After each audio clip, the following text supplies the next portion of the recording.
This article is about the laying on of hands. And it's not a subject I've really looked at before until I did a Bible study on it last night.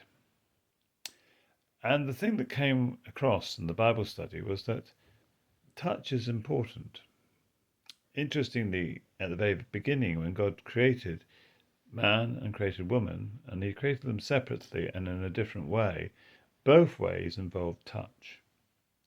That God touched the man and God touched the woman. And it's that sense of physical touch that is so important. And it is important in our own lives that the expression of love through touch is very significant.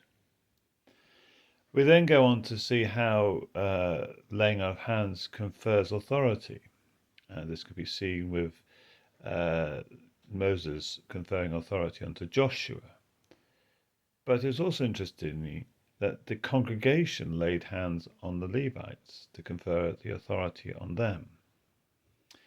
And so there does seem to be this two-way effect that the congregation, as well as the leaders, have a place in this role of laying on hands and of authority.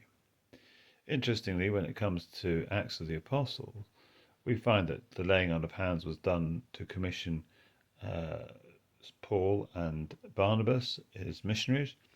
But when it came to the appointing of the deacons, the apostles asked the congregation to do that work of selecting the deacons. They ultimately laid their hands on, but it was the congregation that selected them. And so there is a place within church government for both congregational participation in the government of the church, as well as the elders being those who are in charge of running the church. And I think any healthy church has a two-way process there.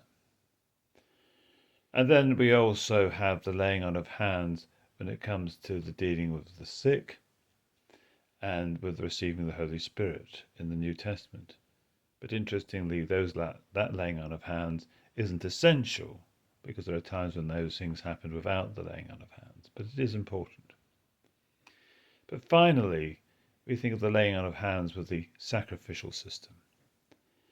And Jesus ultimately becomes the physical representation of the getting rid of sin.